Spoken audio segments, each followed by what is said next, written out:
certaines publications ne correspondent pas à la prime versée à l'entreprise, mais aux capitaux assurés dans le cadre des garanties délivrées par Sonac pour le compte d'AOE Power EPC.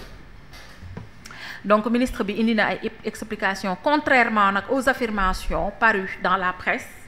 Le ministre, les garanties ne sont ni fictives ni irrégulières. Elles répondent à un cadre légal et contractuel bien défini et respecté. Leur émission est parfaitement valable car les conditions de délai sont remplies conformément à la réglementation de la CIMA. Les garanties d'assurance émises par la SONAC dans le cadre du marché ASER, AEPO et EPC respectent les normes juridiques et techniques en vigueur.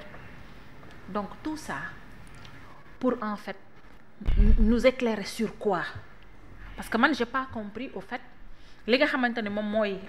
question wu Thierno Alassane Sall et la réponse du ministre noko jangate. Merci beaucoup mais dama japp ne Thierno Alassane Sall dafa def rôle le rôle d'un député def des questions écrites jagleel ko ñim ko wara jagleel et je pense que ne bam ko defé dañu tok fi ñu vraiment content ci questions parce que c'était des questions très importantes et je pense que non mu ko défé ci même auteur bi aussi et le ministre aussi a pris la peine de répondre et quoi qu'on puisse dire aussi il a apporté des réponses aux allégations de Thierno Alassane Sall xam nga dans la vie quand tu poses des questions yow bul xam luñ lay tontu mais quand même l'essentiel mooy nga am ay réponses nak té japp naa ne réponse yu am aussi le ministre a tenté aussi d'apporter des explications très claires hein, parce que Cheikh Diba li mu wax boy xol ci conclusion bi rek parce que neen la les garanties ne sont ni fictives ni irrégulières et je pense que même lolu rek doyoon na pour une réponse maintenant c'est à Thierno Alassane Sall aussi bu nekké la réponse bu ñu ko jox waaw satisfaire ko bon il va revenir avec d'autres questions mais là quand même je pense que le ministre aussi il a quand même parlé et li mu wax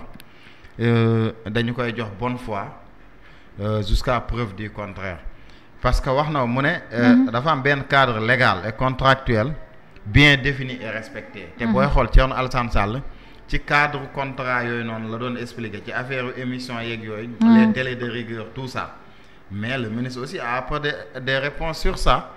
té lim ci wax aussi leer na parce que néna les délais sont remplis conformément à la réglementation de la CIMA donc da ngay japp né momit limuy wax amna fum ko tek dem na ban les garanties d'assurance émises par la SONAC dans le cadre du marché ASER AEPO respectent les normes juridiques et techniques en vigueur. Et je pense que ça c'est des documents yo xamantene ne mom war nako au moins même fournir même à Thierno Alassane Sall fournir ko aussi les populations pour ñu gëna mëna s'enquérir limuy wax parce que aussi wax bu amé dalil tamit da fay gëna leer et japp na né mom du tok pour inventer wala créer des réponses comme ça dans l'air. Et je pense que Thierno va revenir pour lui demander les documents et je pense que ne bu boba mom forcément dina ko jox les documents pour au moins ñu am au moins fu ñu teg momit sa réponse mais en gros damay japp né mom liñ doon xaar indi nako. D'accord, très bien. Merci beaucoup. Serigne, est-ce qu'on peut accorder une bonne foi à la réponse du ministre? Est-ce que ce sera satisfaisant pour Thierno Alassane Sall aussi? Oui, ça dépend du député Thierno Alassane Sall. Je sais ndax liko ministre des Finances wax doy nako wala doy parce que Thierno Alassane Sall le cadre juridique bi nga xamanteni mo encadré tay marché bi nga xamanteni contrat du moins bi nga xamanteni lié na ASER ak cette société espagnole là dafa am ay dispositions yo xamanteni dafa encadrer le code des marchés mom disposition yoy le décrier wax ni respecté wuñu maintenant nak wax nako bind na lettre bu gudd adressé ko ministre des Finances et du budget té li ëpp solo modi ministre bi répondre nako tontu nako donc nak tontu yim ko andi néna ko carrément disposition yi mu wax ay dispositions la yoo xamante ni respecté nañu ko. effectivement mooy li Thierno doon lire léegi te jàpp naa ne yow ci bi ngay lire. réponse bi nga xamante ni moom la ministre bi indi wax nga ko. nee na respecté nañ le cadre juridique. techniquement et scientifiquement. loolu nag lañ doon xaar ci ministre bi. parce que tey un député wax nga ko conformément ak rôle am ak sañ-sañ bi nga xamante ni moom la am na droit adresser des questions à l'endroit d'un responsable de l'exécutif. bu nga xamante ni dafa gérer li nga xamante ni ñun ñëpp ñoo ko bokk. donc nag ci loolu la sukkandiku ba def li mu def léegi nag attendons de voir Thierno Alassane Sall lan lay waxaat donc par rapport ak li ministre bi indi ndax doy na ko wala doy ko. ce qui est sûr et certain comme nee na di respecté nañ garantie yi nga xamante ni moom la Thierno Alassane wax ni respecté wuñ ko. te boo xoolee ci contenu li nga indi loolu yëpp le ministre mu di Cheikh Diba évoqué na loolu yëpp. kon nag attendons de voir la prochaine sortie de Thierno Alassane Sall pour voir ndax moom li ministre bi indi doy na ko wala doy ko. ce qui est sûr et certain mooy man li ma félicité ak li ma rafetlu. mooy tontu bi nga xamante ni le ministre tontu na ko. parce que ñu bëree bëri dañ doon wax ni ministre bi boo moytuwul du ko tontu. waaw kon nag jàpp naa ni ñooñu juy na leen. léegi nag xam nga bu ñu la dénkee itam. est-ce que cette affaire am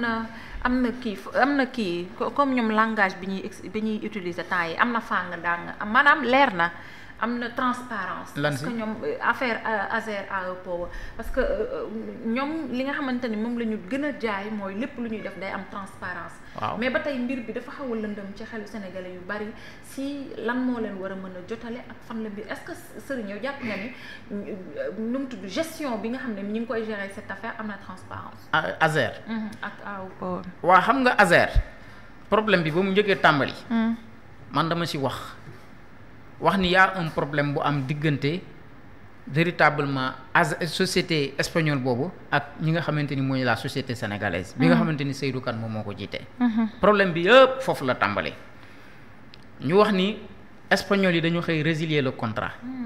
te bi ñuy résilier le contrat aussi wax nañ ñoom fi ñu ko teg joxe nañ ay raisons parce que wane nañu ni contrat marché bi nga xamante ni dañ ko tëgg mu lié leen ak cette société sénégalaise là bi Seydou Kane jiite dañu leen nax si ni ñu tëggee marché bi parce que dañu leen indil ay faux documents ay documents yoo xamante ni tegul fenn documents yi ñu leen joxoon yépp espagnol yooyu wax de dañu dem vérifier ko au niveau des services yi nga xamante ni fa lañ amee sañ-sañ pour jëlee ci kayit yooyu services yooyu nanguwuñ sax reconnaître authenticité document boobu kon ñoom ñu jàpp ni abus de confiance dafa am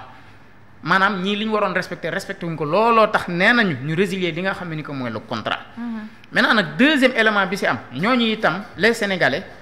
ñàkk d'accord ci ni ñu résilier contrat bi ñu dem saisir l'ARCOP nga xam mooy taxaw ci diggante bi pour régler différends yi nga xam dafay am ci ñi nga xamante ni ñoo seq marché bi demandé woon na ay këyit aux autorités pour ñu jox leen ko loolu wax naa ni ci li gënoon a jaadu mooy këyit comme ARCOP moo am sañ-sañ boobu waroon mettre à la disponibilité këyit yooyu nga xam ci la ñuy sukkandiku pour mën a àtte différent boobu. léegi xaalis bi nga xamante ne moom la ñu encaissé nag. waaw mais dama ne xam nga espagnol yi ñu ngi wër traçabilité bi. dégg nga ko barki Demba Ndiaye mooy espagnol yi banque bi nga xamante ni moom déjà moo joxe woon avance de démarrage bi am si lenn loo xamante ni génne woon nañ ko. ñoom ñu ngi def ay enquête